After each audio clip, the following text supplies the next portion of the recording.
णमियशिरसाणेमिं गुणधरणविभूषणं महावीरं संवत्तरयणनिलयं पैडिसमुक्कीर्तनं वोच्छं णमियोणनेमि चन्दम् असहायपरक्रमं महावीरं बन्धुदयसत्तजुक्तम् ओघादेशेथवं वोच्छम्।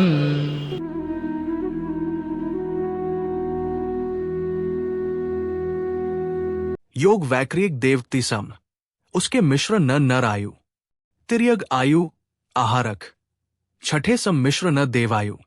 118 कार्मण में औदारिक मिश्र समान तिर्यग नर आयुबिन। चौथे में दशमें तक की 74 होती है व्युच्छिन्न। वेदमार गणा से लेकर आहारक तक अपने अपने गुण स्थान संबंधादि की रचना सब सर्वज्ञ कहें। 119 वैक्रिक कायोग में बंध त्रिभंगी। 118वीं गाथा के अनुसार वैक्रिक कायोग की बंध त्रिभंगी को देवगति के समान समझना चाहिए। विशेष रूप से देवगति में सौधर्म ईशान की पर्याप्तक अवस्था के समान इसकी बंध व्यवस्था मानी जाती है। देवगति के समान कम होने वाली प्रकृतियां। देवगति देव गत्यानुपूर्वी, नरक गति नरक गत्यानुपूर्वी, वैक्रिक शरीर वैक्रिक अंगोपांग तथा देव आयु और नरक आयु आदि को ध्यान में रखते हुए बंध योग्य प्रकृतियों का विचार किया जाता है। इसके अतिरिक्त आहार कद्विक, सूक्ष्म, साधारण, अपर्याप्त तथा विकलत्रिक प्रकृतियों का भी बंध नहीं होता।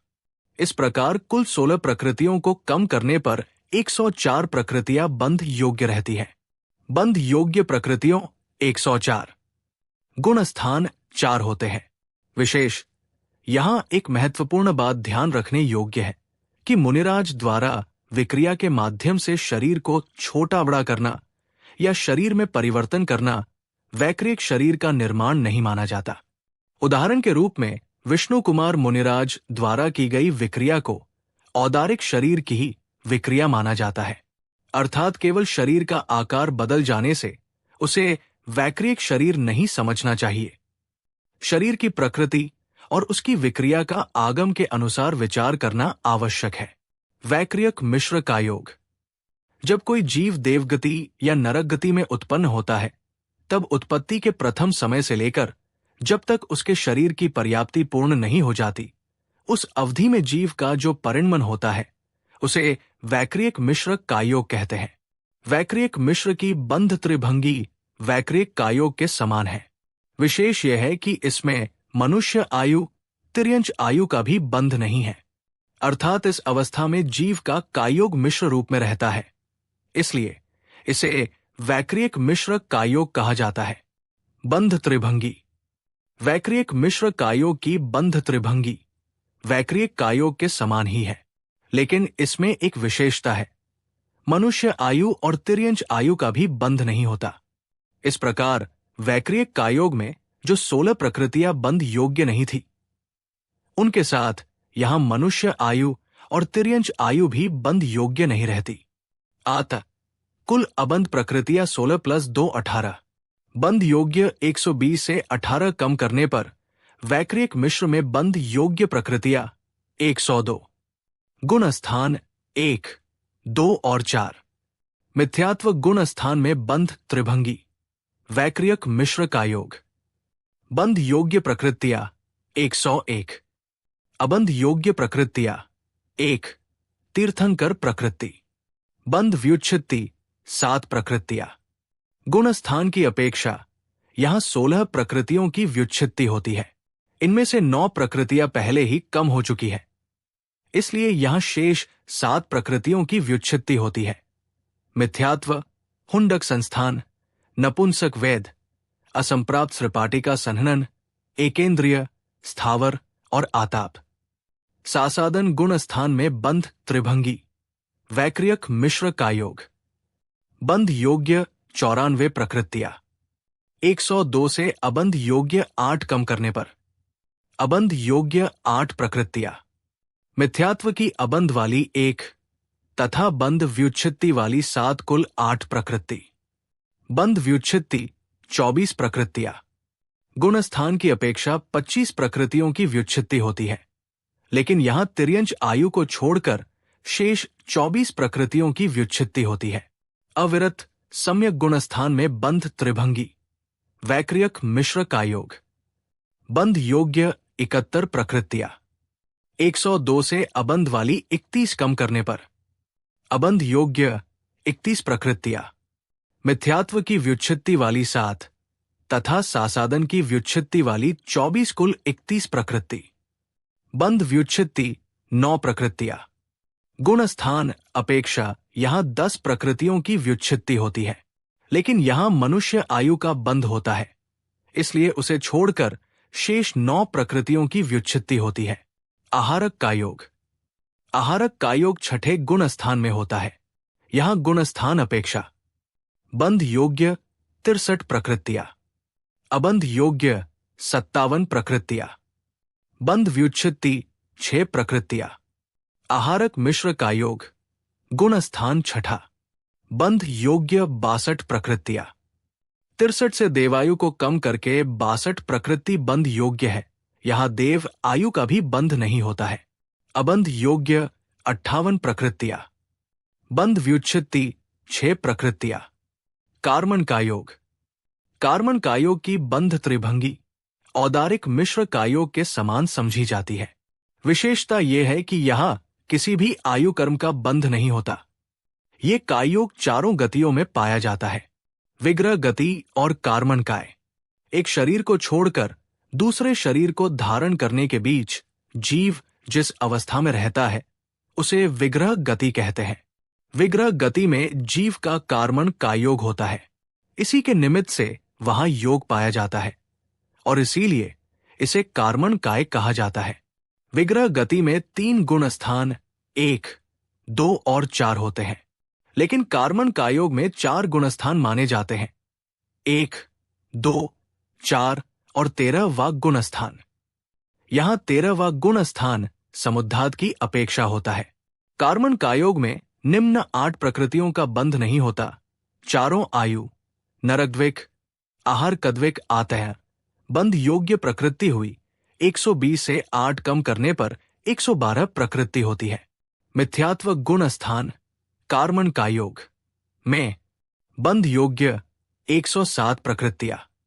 बंध योग्य 112 से 5 अबंध कम करने पर अबंध योग्य 5 प्रकृतियां। तीर्थंकर नामकर्म, देव चतुष्क। बंध व्युत्पत्ति 13। गुण स्थान अपेक्षा 16 से नरकद्विक और नरक आयु को कम करने पर 13 प्रकृति बंध व्युत्पत्ति वाली रहती है। सासादन गुण स्थान कार्मण कायोग में बंध योग्य 94 प्रकृतियां। 112 में से 18 अबंध कम करने पर अबंध योग्य 18 प्रकृतियां। मिथ्यात्व की अबंध वाली 5 तथा व्युत्पत्ति वाली 13 कुल 18 प्रकृतियां। बंध व्युत्पत्ति 24। गुणस्थान अपेक्षा 25 से तिर्यंच आयु को कम करके बाकी 24 प्रकृतियों बंध व्युत्पत्ति वाली रहती है। अविरत सम्यक गुणस्थान कार्मण कायोग। बंध योग्य 75 प्रकृतियां। 112 बंध योग्य से 37 अबंध योग्य कम करने पर बाकी 75 प्रकृतियां। अबंध योग्य 37 प्रकृतियां। मिथ्यात्व की व्युत्पत्ति वाली 13, सासादन की व्युत्पत्ति वाले 24 प्रकृतियां, कुल 37 प्रकृतियां। बंध व्युत्पत्ति 74। यहां आगे के गुण स्थानों की अपेक्षा होने वाली व्युत्पत्तियों का क्रम इस प्रकार है। चौथे गुण स्थान की 9 मनुष्य आयु को छोड़कर, 5वें की 4, 6ठे की 6, 7वें की कोई नहीं क्योंकि देवायु को पहले ही घटा चुके हैं। 8वें की 34 क्योंकि आहार कद्विक पहले ही घटा चुके हैं। 9वें की 5, 10वें की 16, 11वें और 12वें की कोई नहीं कुल 74 प्रकृतियां। सयोग केवली गुणस्थान कार्मण कायोग। सयोग केवली गुणस्थान में अब केवल साता वेदनीय कर्म का बंध शेष रहता है। बंध योग्य एक प्रकृतिया साता वेदनीय। अबंध योग्य 111 प्रकृतियां। कुल पूर्व में अबंध हुई तथा व्युच्छिन्न हुई प्रकृतियों के आधार पर 37 + 74 111। बंध व्युच्छित्ति एक साता वेदनीय। इस प्रकार योगमार्गणा में बंध त्रिभंगी का प्रकरण समाप्त हुआ। योगमार्गणा में बंध त्रिभंगी को समझने से लाभ। योगमार्गणा में बंध त्रिभंगी का अध्ययन केवल कर्म सिद्धांत की संख्याओं को समझने तक सीमित नहीं है।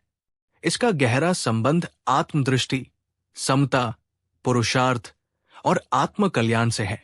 इस प्रकरण को समझने से अनेक आध्यात्मिक लाभ प्राप्त होते हैं। 1. छद्मस्त अवस्था का आकर्षण समाप्त होता है। मनोयोग और वचनयोग के संबंध में सत्य, असत्य, उभय और अनुभय, ये चारों भेद 12वें गुण स्थान तक पाए जाते हैं।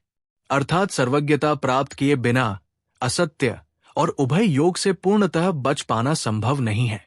जब ये तथ्य समझ में आता है, तब छद्मस्त अवस्था के प्रति आकर्षण समाप्त होने लगता है।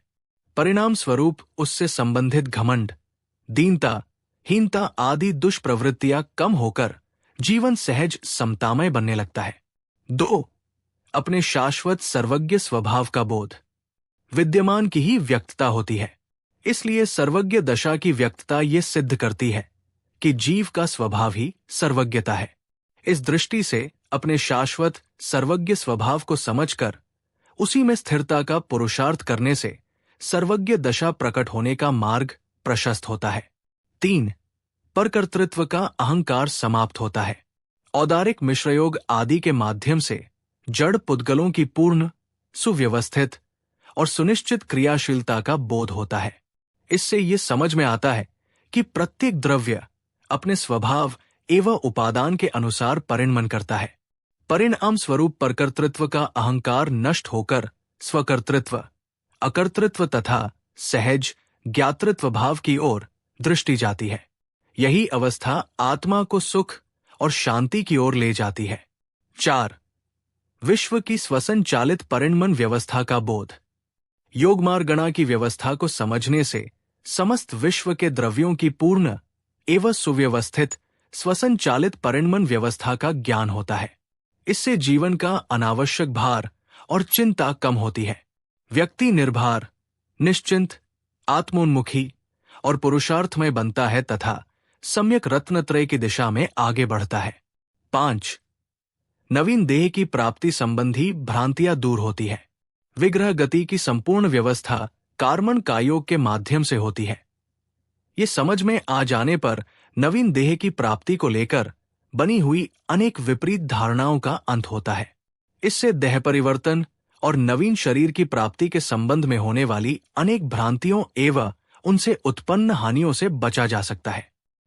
निष्कर्ष: अतः योगमार्गणा में बंध त्रिभंगी का अध्ययन केवल प्रकृतियों की संख्या, बंध और व्युत्पत्ति को समझने का विषय नहीं है, बल्कि ये अपने परिणामों, आत्म स्वभाव और विश्व की स्वाभाविक व्यवस्था को समझने का माध्यम भी है। इसके अध्ययन से परकर्तृत्व का अहंकार मिटता है, आत्मावलोकन जागृत होता है, छद्मस्त अवस्था का आकर्षण घटता है और आत्मोन्मुखी पुरुषार्थ की प्रेरणा मिलती है। इत्यादि अनेकों आध्यात्मिक लाभ इस प्रकरण को समझने से हमें प्राप्त होते हैं। गोमटसार कर्मकांड गाथा 118 से 119 से योग मार्गणा से वैक्रियक और वैक्रियक मिश्र, आहारक और आहारक मिश्न, कार्मण कायोग में बंध त्रिभंगी की व्याख्या पूरी हुई। ये व्याख्या विकास जी छाबड़ा के व्याख्यान के आधार से तैयार करी है। जिनवाणी माता की जय।